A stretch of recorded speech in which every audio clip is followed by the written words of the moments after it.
Hi guys, how are you doing today? Hungry? Tired? What time is our lunch break? In 10 minutes? I'm going to be brief. I'll try it. I'm happy to be here. I'm grateful to Mark for this invitation. When I received the invitation, I thought to myself, what the hell am I going to do there to entertain those smart, educated, and experienced people on cultural issues? After all, I'm economist. I don't delve much into, culture. Maybe I should decline. And then I thought it twice, and I decided, okay, I'm going to go there and to tell them my own story. I prepared the speech, but don't get frightened. I'm not going to torture you. We are running out of time, and besides, why reading off? It's not that complicated. I was thinking about the title of my presentation, so I decided to tell you something which goes back in history.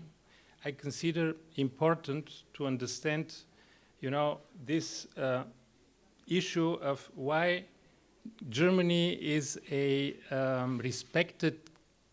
internationally respected country in terms of culture. I grew up in a remote and rather less developed country in a period of time which was totally Stalinist. And Stalinism was horrible. At that time, on the cultural front, what prevailed was a sort of touting the great Soviet victory over fascist Germany. So everything related to Germany was fascist, and it was at the official level a sort of something detrimental and bad. So that was just one part of the story. The other part of the story was, nevertheless, Germany was respected. Why? You remember my predecessor, Andreas, asked a question: when you hear the word Germany, how do you perceive German culture? And somebody who was seated behind me, he's gone, he said, Mercedes. And the same applied to that part of Germany that was within the Eastern Bloc at that time, and that was the so-called German Democratic Republic, or East Germany, or you name it. People in my rather less developed country perceived Germany and its culture, based on what they knew about German goods. Scarcity, material scarcity in the Eastern Bloc at that time was everywhere. Almost every one of you, lives or has grown up under affluent conditions right now. Everything is available, everything is there, and it's easy. That was not the case back then. Everything was scarce, everything. You have to stay in line for shoes, for shirts, for whatever, for food, but especially for industrial goods. But the distribution of that scarcity wasn't the same across the Eastern Bloc. In some countries, the supply was better, and the best situation was in the former East Germany, and people knew that. Number one, and number two, they knew the goods that are available there, they are of higher quality. So, a countryman of myself, a Bulgarian, would prefer a German TV set instead to a Russian-made TV set or Soviet-made TV set because of the higher quality. And they related the higher quality to the cultural level of the Germans, of the East Germans, in spite of all the negative propaganda and also of the negative experience because of the atrocities Germany committed during World War II. But somehow people were thinking, comparing, the positive and the negative, and on balance, they were considering Germany a positive example, and they felt attracted to German, goods, but also to the German culture in the broadest sense of the word. They knew, of course, about Beethoven, so German music. They knew about Kant and Hegel and Marx, of course, in the first place. So German philosophy. So the German culture was recognized. But what was even more recognized by ordinary people was what they called the Germans are cultured. So they are well-mannered, they are educated, they are polite, such things that were in a short supply at that time with the Bulgarian society, which used to be a very rural society, not just in Bulgaria. In many other countries of the Eastern Bloc, the situation was the same. So in spite of what happened during World War II, in spite that Germany was divided, and when we said Germany, we had in mind just the eastern part, the culture was there, and the culture was perceived not as an output by cultural institutions or by cultural infrastructure. We did have a Ministry of Culture, a committee for culture at the state level. We had similar things at the lower local levels or regional levels and so on and so on. But people didn't care much about that. They cared about, okay, not Mercedes, but about other German items and goods that were available or were possibly available, and they knew they are good. And also they knew when they traveled to Berlin, Leipzig, or Dresden, they would go not just to certain museums. In Dresden, they used to go usually to the Zwinger Museum, but they would also rush into the department stores and try to get some items and things that weren't available in my own country at that time or in their own countries. And that was the way East Germany conveyed its culture. It was a sort of a grassroots, approach, but it was successful. So in times of division and in times of, ideological clash, Germany was there, at least the eastern part. For the eastern part of Europe, of course, we knew there is another Germany as well, West Germany, but it was beyond reach because it was behind the Iron Curtain. So my point is, and I'm going to finish this here with this, it's not about institutions. It's not about, bureaucracies. It's about the culture of a nation, how attractive this culture might be. And because I guess a few are from the United States, what I'm comparing here, between my own country of birth, Bulgaria, and East Germany, the same was felt by East Germans when it came to the West. There's a funny example on that. In the former East Germany, a book writer called Günther Kunert was allowed to travel to the United States. That was sort of a spectacular event. It was in the 70s. So they allowed him to go there, and he went there, and he returned and wrote a book, and the book was entitled The Other Planet. So to an East German, cut off the West, the United States was another planet. So this book was very quickly sold off. But one thing I remember, he was saying the same, or he was making the same observation. He was asking himself, because he was an intellectual, why is the culture of the United States so popular across the world?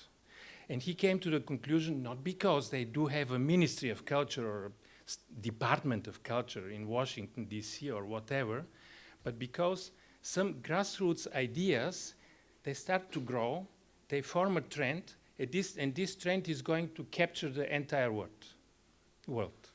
So this is the way how a country may become, in cultural sense, popular or maybe not. Fortunately, Germany belongs to that club of countries that are recognized as culturally advanced and also that are appreciated. Now we have a united Germany right now. Germany is a very respected member of the international society, of the international community. In economic terms, it is the undisputed leader of Europe, and if you have questions on the economy or on the euro, on the crisis, I can tell you a lot on that. But also in terms of culture, Germany is back if it ever was not there, and I very much hope this trend is going to continue. Thank you very much for your talk. It was very interesting. Could you please mention a little bit more things about this very interesting, it's not the cultural department that spreads interesting culture to other countries, but grassroots ideas that catch fire, I guess you could say. How, could you speak a little bit further on that? I'm a layman. This is just my personal observation, and I tried to share with you my experience from the past. Once again, at that time, the propaganda was in favor of the former Soviet Union, and Germany was sort of portrayed like the bad guy. But in spite of that, at the unofficial level, people felt quite the opposite. They knew Germany is a cultured nation, and they respected it for that, and they didn't care much about ministries of culture or you know, high-level officials, whatever. They were looking at what this country is offering to them. It was offering either material things they were coveting, or it was offering its level of, civilization, behavior, good manners, politeness, and so on and so on. All things that this rather simple and rural society at that time was leaking or was, wishing to have as well. And that's why this admiration and this appreciation of Germany at that time, or of East Germany at that time. And this is one of the explanations how what is necessary for a national culture to spread around and to become more popular beyond their own national borders. This is my observation as a, again, layman. Hello, thank you for your speech. I have a question in relation to Russia, maybe you can answer. How do you comment on the Russian Federation's recent efforts on increasing its cultural influence worldwide through state financing of public institutions such as the TV channels and also organizing sporting events? Once again, I can tell you just my observations. We have to separate. On the one hand, there is the great Russian culture, which is undisputed. This is Tolstoy, this is Tchaikovsky, this is Pushkin, this is Glinka, whatever. The list is endless. So the classical Russian culture is recognized beyond, doubt, and it's there. At the same time,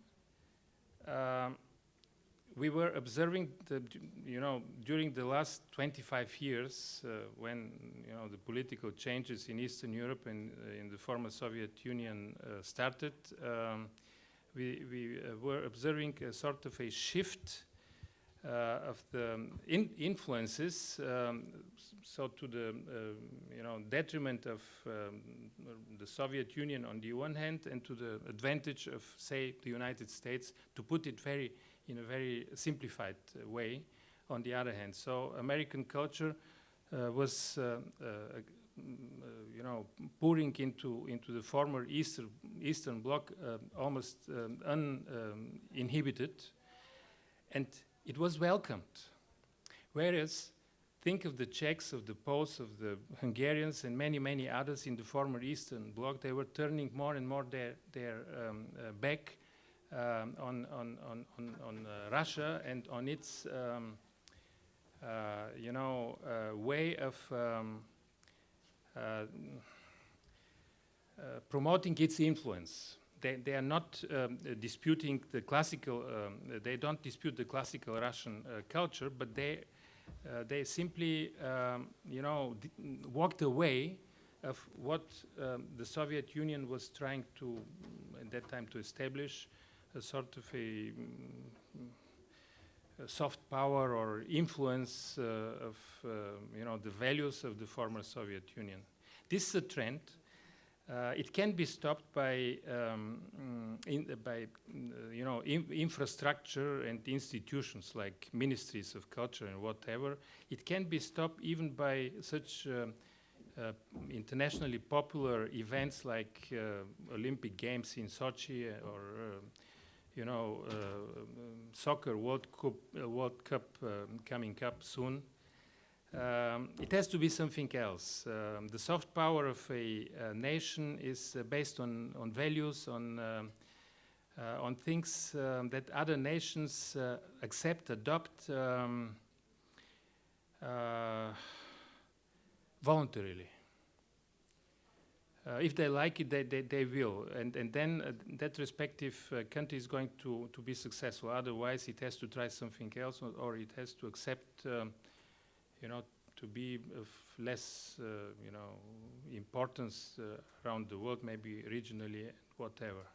But once again, this is the comment of a non-expert.